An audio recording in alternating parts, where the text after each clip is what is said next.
Assalamualaikum warahmatullahi wabarakatuh. Selamat pagi anak-anak kelas 3. Bertemu lagi dengan Pak Adi. Kali ini kita akan belajar tema baru.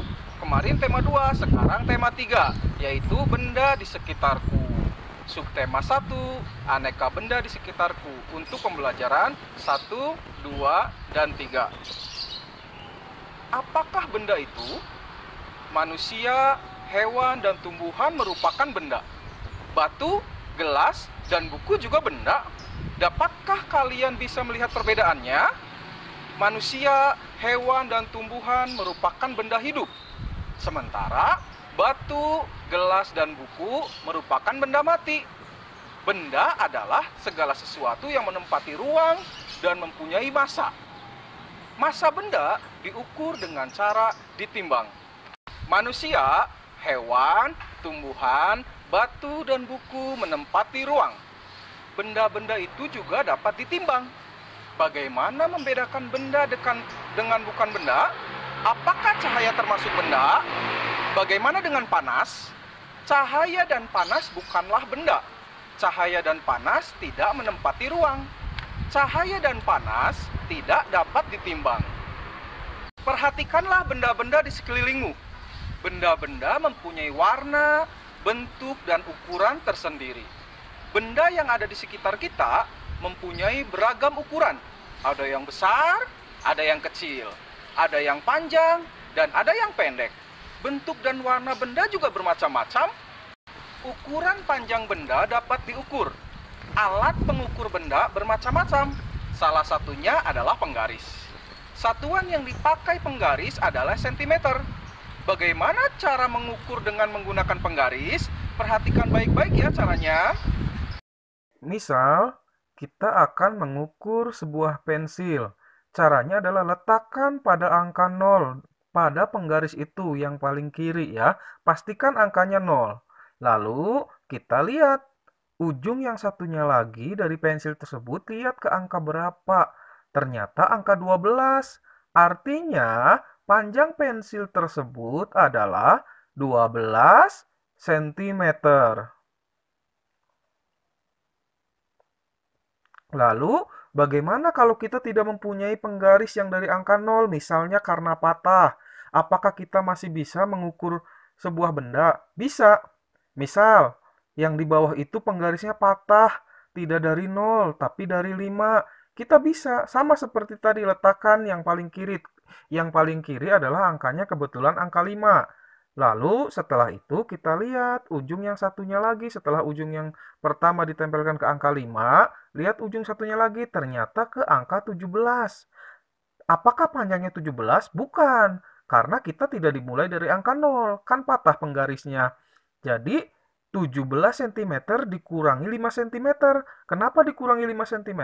Karena kita telah kehilangan 5 cm dari penggaris yang patah tersebut, sama dengan 12 cm. Pensil adalah benda yang terbuat dari kayu. Kayu diperoleh dari pohon yang ditebang di hutan. Beberapa benda lain yang terbuat dari kayu antara lain meja, kursi, lemari, dan lain-lain. Kayu adalah bahan dasar untuk membuat kertas.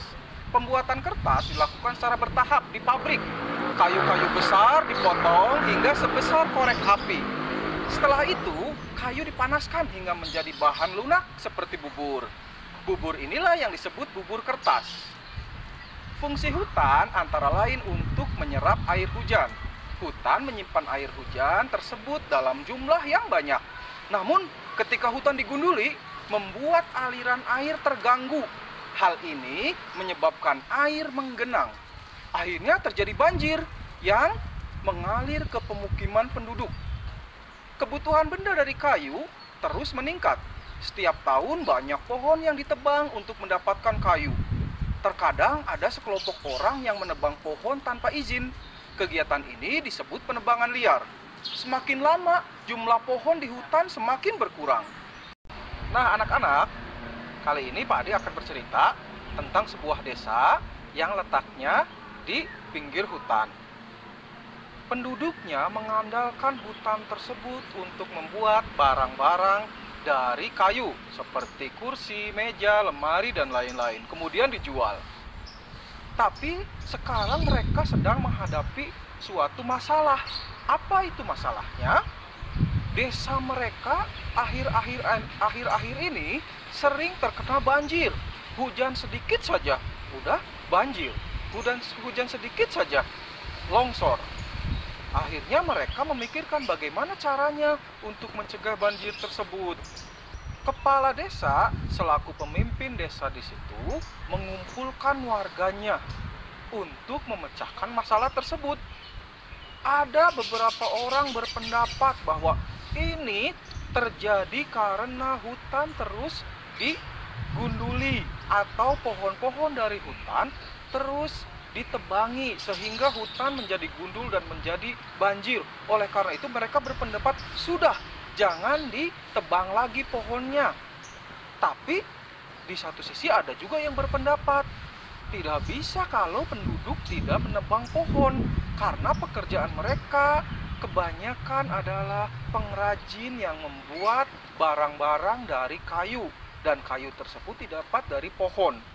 Akhirnya ada dua pendapat di dalam kelompok masyarakat tersebut. Kepala desa selaku yang memimpin rapat tersebut akhirnya mendiskusikan bersama. Jadi bagaimana agar hutan tetap terjaga tapi penduduk tetap mendapatkan pekerjaan? Bagaimana caranya? Akhirnya setelah mereka berdiskusi, setelah mereka yang satu berpendapat, yang satu mendengarkan pendapatnya, akhirnya diputuskanlah keputusan terbaik dan disetujui oleh mereka. Disetujui oleh mereka bahwa boleh menebang hutan untuk dijadikan barang-barang yang akan mereka jual, tapi harus seizin. Otomatis kalau dengan izin, itu hanya pohon-pohon besar saja yang boleh ditebang.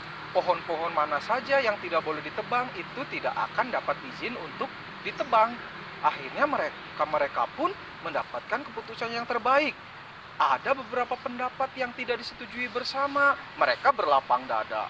Kalaupun tadi tidak bisa dipecahkan masalahnya, maka pemimpin rapatnya itu akan mengadakan voting atau pemungutan suara.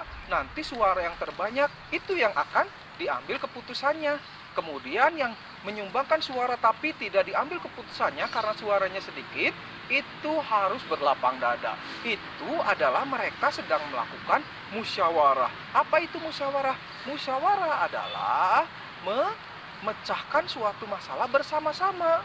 Ada yang berpendapat, ada yang berpendapat, ada yang berpendapat. Pendapat itu dikumpulkan mana yang terbaik untuk kepentingan bersama. Yang pendapatnya tidak diambil keputusan bersama, itu harus berlapang dada. Itulah musyawarah. Nah anak-anak, sampai di sini dulu ya pembelajaran. Tema 3, subtema 1, pembelajaran 1, 2, dan 3 kali ini bersama Pak Adi. Nanti kita bertemu lagi ya dengan wali kelas yang lain di subtema yang lainnya, pembelajaran yang lainnya. Wassalamualaikum warahmatullahi wabarakatuh.